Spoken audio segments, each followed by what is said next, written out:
So I just want to introduce everybody to Maureen. If you haven't had the pleasure of working with her before, she's been on our team at the Cognitive Empowerment Program since day one, since the very beginning.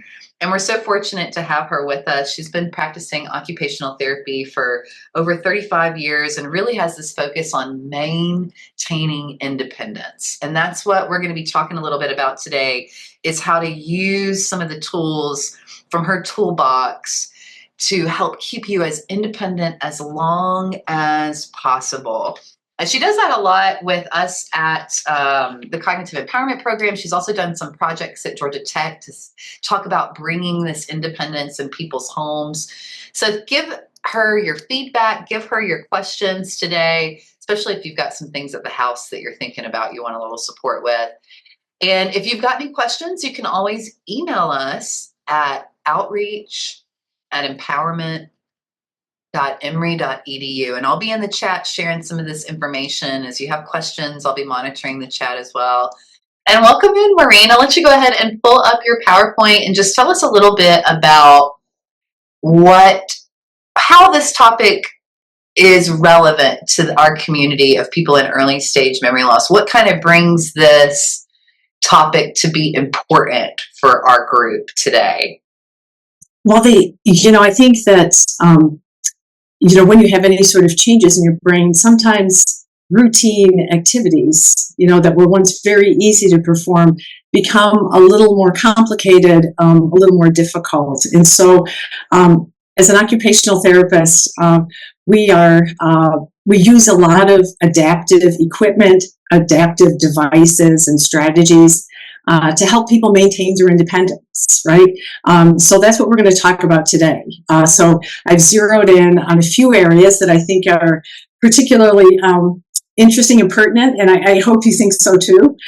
So that's what we're going to talk about today.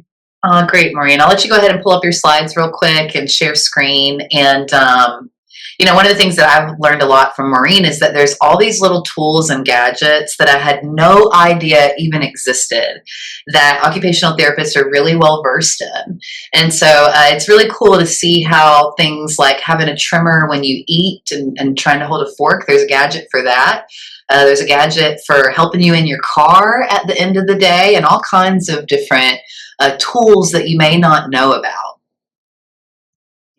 So, as I mentioned, we're going to talk about some of our favorite occupational therapy items today to stay independent in 2025 and hopefully throughout your journey of life.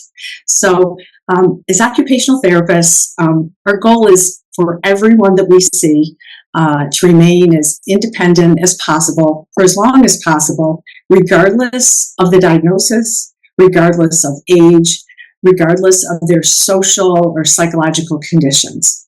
That is our goal. We meet everybody exactly where they are in their journey. So I know that the word technology sometimes doesn't go with easy. For me, it doesn't today. We're all set now. So I want to show you some technology that truly is easy. And I think, hope that some of you will find these devices easier to use maybe than what you're currently using.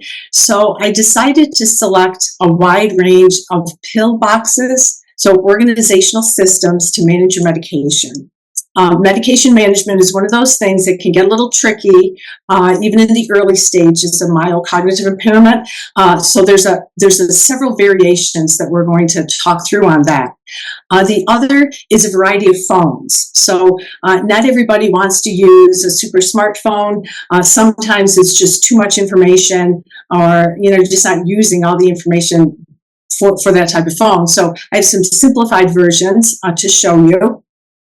There's something else called a super watch. It's not really called a super watch, but it does a lot more than tells time. It also has a fall prevention item built into it. So I think that's a neat item, relatively new on the market. So I want to show you that. And then there's also what we call kind of an Amber Alert system, but it's for adults and adults with neurocognitive issues. So all the links to the information and items that I'm showing you are available. We have a sheet available for you, so if you'd like it, we will happily post that or send that to you. Excuse me. Okay, so we always like the Mayo Clinic, right? So the Mayo Clinic, a renowned clinic, they do have a few tip sheets that include this information, which most of it we'll be going through anyways. But it's really important to be proactive about the medications you're taking. In other words, you want to know exactly what your medication is, why you're taking it, who gave it to you, right? Which doctor. We want you to keep an up-to-date list written down of all the medications that you're taking, keeping your medications organized, ideally using the same pharmacy,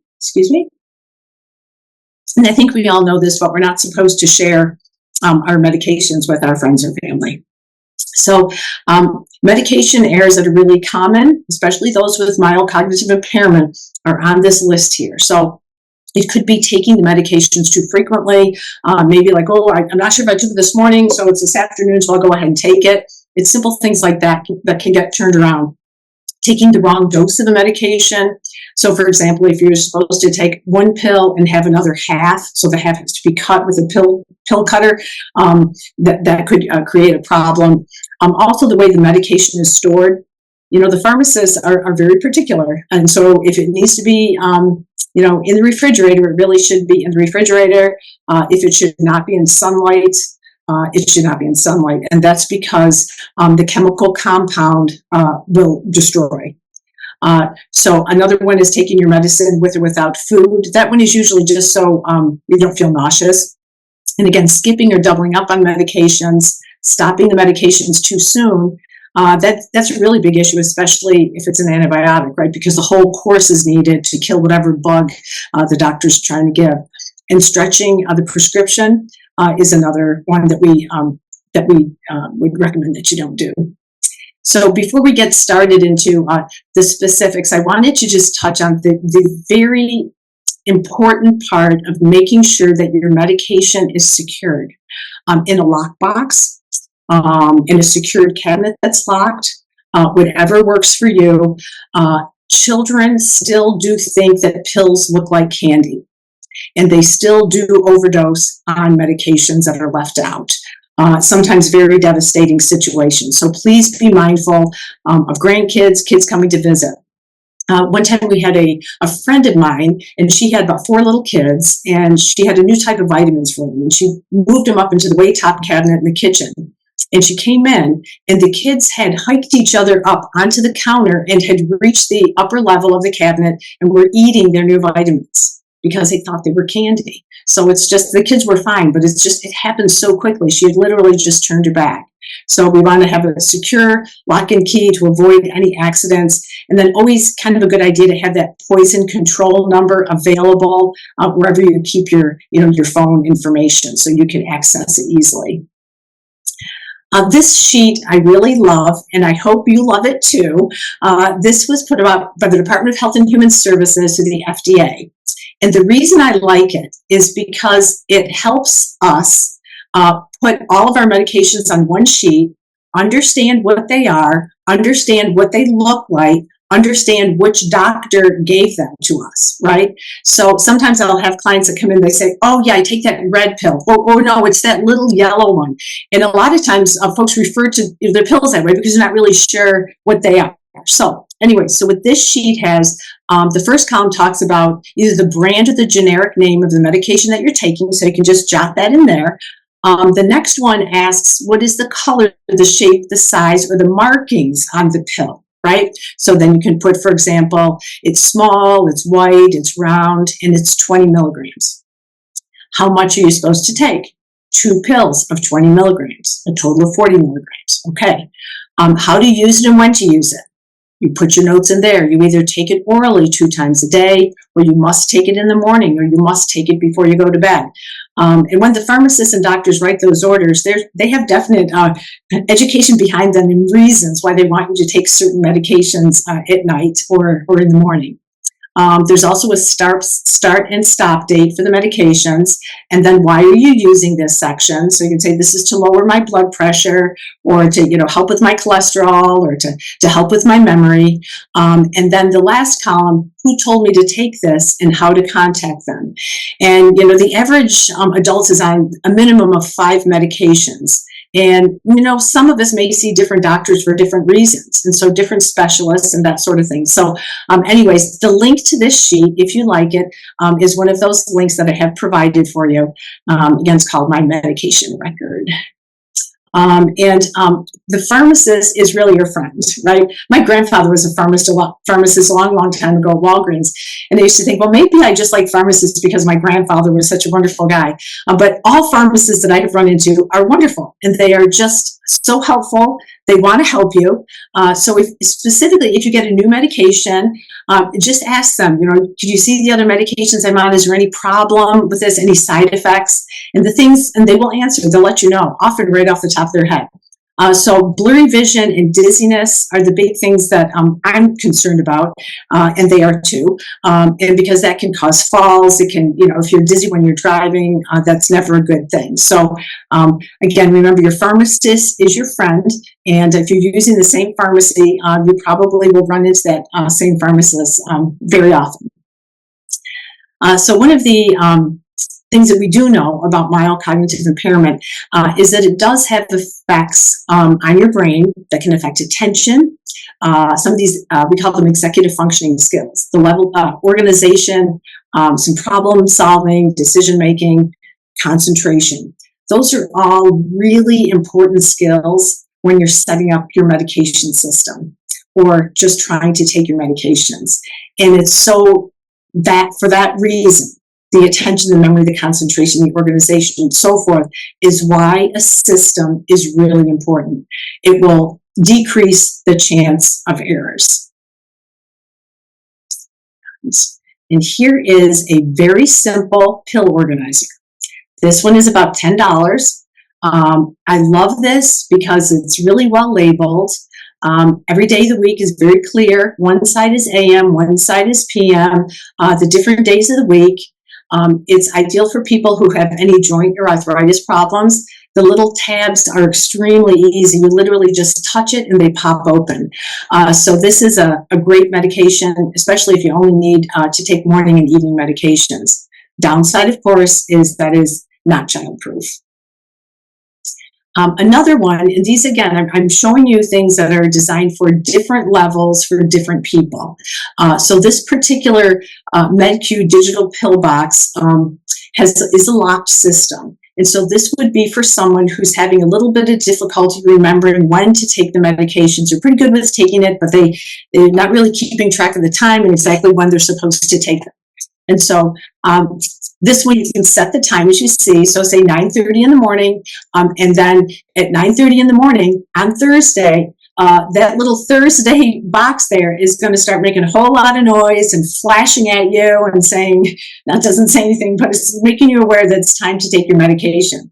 And if you don't open that box up to take your Thursday pills, it's going to keep reminding you every 5 minutes. It's a repeated cycle. Please take your medicine, right? So this is nice because it's on a schedule, and it can be programmed according to what your specific needs are. This one is about $70.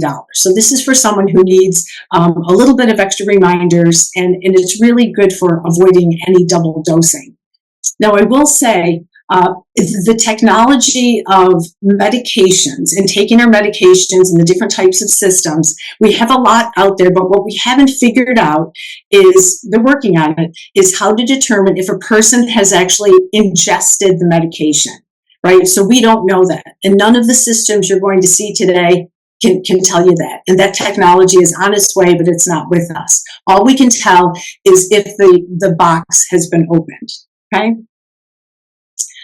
This is a little fancier. This one is locked. And this one also has the ability for remote access. So it has a reminder system. It will call the family if the medicine compartment is not opened at a certain time. So there's varying prices for this model. It can run from about $159 up to $359 if you get the fancier models that has the remote access. But again, this is locked. And it's on a timer, so it will tell you exactly when your medications are due. As you see, it will dispense them up to 4 times a day. So that is that's pretty nice. And get the next one. You maybe have heard something about this one. Excuse me. This one is called the Hero Pill System. This again is good for someone who can live alone, wants to live alone, and just needs a little help with their medications. It's a secured medication system that will actually dispense your medications. So your medications due at 9 o'clock, it will automatically dispense, and it's going to make some noises and again let you know that your medication is sitting there ready to take. This one also has some remote access, so your loved one can actually see through an app on their phone if the medication has been dispensed. Again, we can't tell if it has been actually taken, but we can see if it's been dispensed, and this machine will also remind the family when the next refill is required. So if you have a pill box that has a top like that one in the picture, did you know that you could just ask your pharmacist, that friendly pharmacist, to just please have some easy open lids? That's all you have to do. You have to ask. They're not going to give it to you, but they have them. And so you could just pop those prescriptions open very easily. So if you're having trouble with those, which most of us do, you can give that a try. So on this slide, I have some suggestions on how to organize your pill boxes weekly. And so we recommend using a cookie sheet because you can lay everything out. It has that raised edge, so you're less likely to drop a pill on the floor. We recommend using magnifying glass because the pills are really small and we can actually read what's on the pill and read what's on the label better with that. And that really bright white lighting, not a dim yellow because it's going to be hard to see. We want bright white light shining down so you can see what you're doing. And also, if you're interested, and maybe you already do this, but you can get automatic refills, and also some services, some pharmacies provide prescription delivery. This is a little item called Dysum. And if you've been in any of the classes here at CEP, I'm sure you've heard Tracy or I discuss this. I love this material. It's a non-slip rubbery material. It's used for a lot of things in clinics and rehab, but I especially like it for opening jars and containers. And so this one is a little 2-inch item, $15. I know it's a lot, isn't it, just for that little item? But it makes opening water bottles, juice bottles, pill bottles very easy. It's great traction. So you may think about that. That's, of course, on the list also that we have at the end if you're interested. And this is a pill cutter. If you've been dividing your pills or cutting them and splitting them, you know what this is. It's a tiny device. It looks bigger in this picture. It's only a few inches, and it really works like a charm if you need your medications cut in half.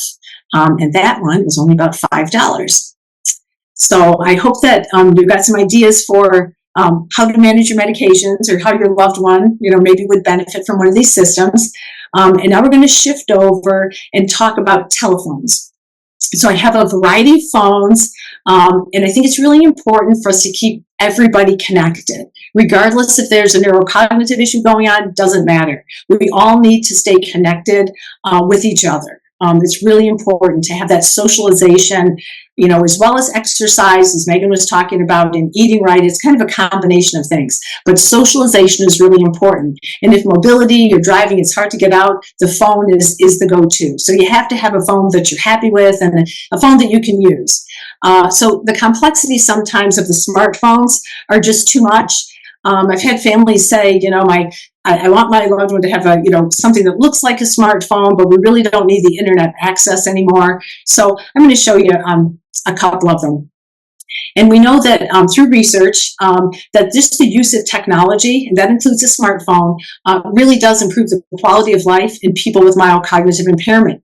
And the reason for that is because we feel safer, we feel more confident, We feel more independent. Feeling independent is very important. And then, of course, you know what I mentioned, social functioning and the brain functioning. And that's also very good for us.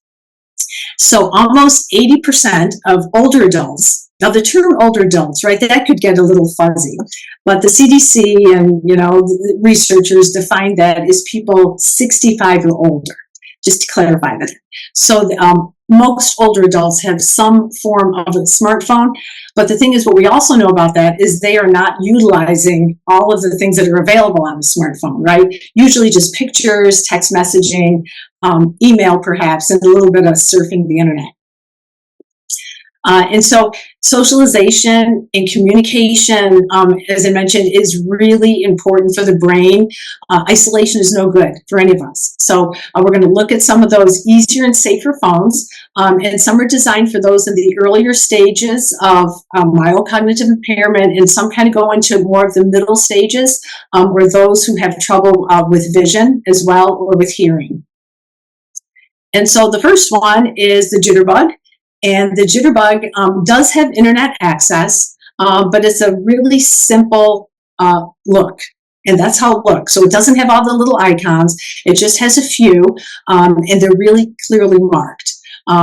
So I think that this is a good option for someone who maybe doesn't need the full iPhone stuff, but really wants internet access, wants to be able to video chat, have a decent camera, use the internet, of course, have some navigation going on there, GPS navigation. That's really important too. And this Jitterbug Smart 4 is $119. So that's much more affordable than some of the other smartphones. The other one is this, I want to show you, is a Jitterbug Flip 2 phone. Again, this one is very affordable, but the difference is it does not have any internet service. Now, as you notice, the buttons on this are much bigger. So in the visibility of the screen, the font is larger. And so that, again, is designed for older eyes. But with this phone, you can call, you can text, you can take pictures, and this one also is very affordable. Now, this is another called the Raz Memory phone. This one also has a very simple design, but this has no internet access, no apps, no internet access, no settings to deal with. But as you see, there are picture screens, and so you can load up about 50 contacts onto this. You don't have to pay attention to the number or to the text. You can just look at a person's face and say, there's my daughter, I'm going to call her, and just touch that button and the phone calls for you.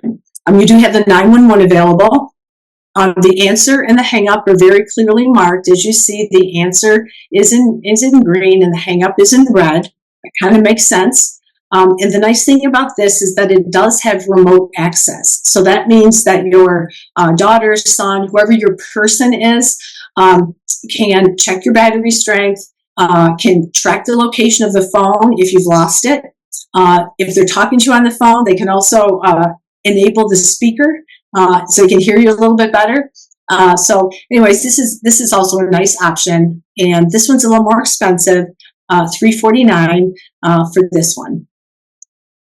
Okay, so this is called a memory picture phone, and this has the same idea of not needing to remember numbers, but just identifying pieces of people by their faces.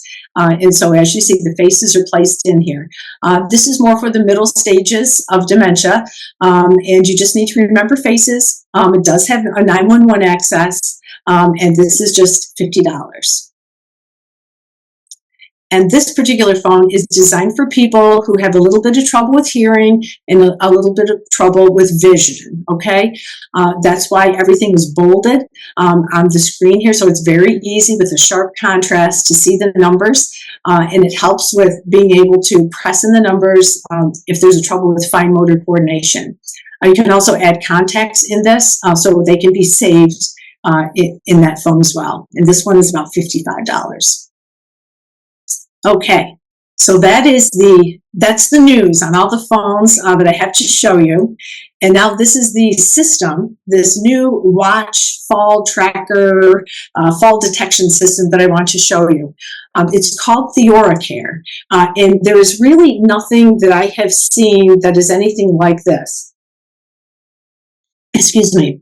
So the watch itself can be locked onto a person's wrist. It comes in a digital or an analog. And sometimes if we have clients who have always used the face on the clock that looks like this one on the screen, and that's what they like and that's what they can read, we want them to continue to use that, because sometimes shifting to a different type of system visually can be difficult. So this watch snaps into place. It actually has a lock on it. And this is for people who are out and about and walking around and very independent. So they have their watch on. Their loved one has downloaded the app, the TheoraCare app. So through the watch, they can see where their loved one is, right? And if their loved one falls, this is really cool because this is not available in other things. If the person falls, the loved one can say, "Are you okay?"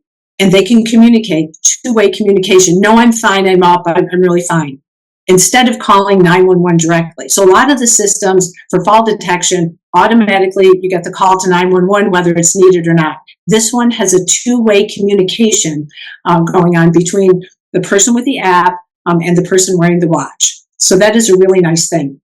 Also, the other thing is it has geofencing. And what geofencing is that you can set up a parameter of where a person is safe to go. So say, you can walk down the street to the grocery store and come back, but if you go outside of this 2-mile radius, I'm going to start to get a little concerned because you're not familiar with that area and I don't want you to get lost, kind of thing. So the geofencing is setting up some safe zones for that person who's wearing the watch. So, and it also gives, of course, notifications of the location. So this is a really interesting watch. So it's a watch, a personal tracker, and a fall detection system. And I should have the price on this one for you too. And I don't think I do, but I believe it is about $300 to $350. And then the other thing I wanted to talk about, this is Project Lifesaver, is the same thing as an Amber Alert, but it's for people who tend to wander, designed for older people or children with autism. And Project Lifesaver is a coordinated effort with law enforcement, and literally they are all over the United States, all over Georgia. They even have Project Lifesaver in some locations internationally. And so the person wears a watch, and actually they wear sometimes those TheoraCare watches, which I just showed you, because that has an exceptional ability for tracking. And so the coordinated effort is through first responders, so the firefighters, the EMTs, the police officers, and it is a great system. So if you say the person has their watch on, they disappear, we don't know where they are, you call the first responders and they will immediately go and find your person. And they say they find people within 30 minutes. So there's none of this like overnight. They really have a quick return rate. And the thing is with some people that have a neurodegenerative disease like Alzheimer's have what we call an impairment of spatial orientation. And that's the ability to remember where you are by different landmarks. And so sometimes the brain no longer is registering those familiar landmarks. And so a person begins walking and then is suddenly in a place that they don't recognize. And so that means getting lost in familiar places. And that is something we do talk to our clients about here at CEP to see if they're having problems with that. And so it's good to know. And it's also good to know that there's a system like Project Lifesaver that can give everybody peace of mind, because there's nothing, worse than getting lost and looking around and not knowing where you are, and then your loved one at home not knowing where you are. So again, this is a really great program. We're going to talk about it again on this slide, because when I hear of people wandering away from homes or assisted living, it just breaks my heart when they are not finding them right away. So I want to make sure that you all know about this. So You can look it up this way at projectlifesaver.org. There's also a phone number here, which is 877-580-LIFE, which is 5433 are the numbers. Now, you must enroll in this program. So that means you have to buy this wristband, which looks like the one up here in the picture on the top. It's a wristband like that has this tracker in there, and that is about $300. And that little transmitter is sometimes it's worn on the ankle, often on the wrist. It has an individualized frequency signal. And so when the people are notified that their loved one is lost, so these first responders, they are trained to go to that wanderer's area, and they can locate them because of that unique frequency that is on that specific watch. So I just think the technology is just great. And the first responders are also trained on understanding what is going on with that person and how to approach them, in the right way so they're not frightened. So again, I would advise you, if you have any concerns about this, consider that Project Lifesaver. It's a great program. And that's all I have for you today. So thank you for joining Megan and myself today. And again, the links to all of the items that I've talked about are available. So if you're interested, we can get those to you.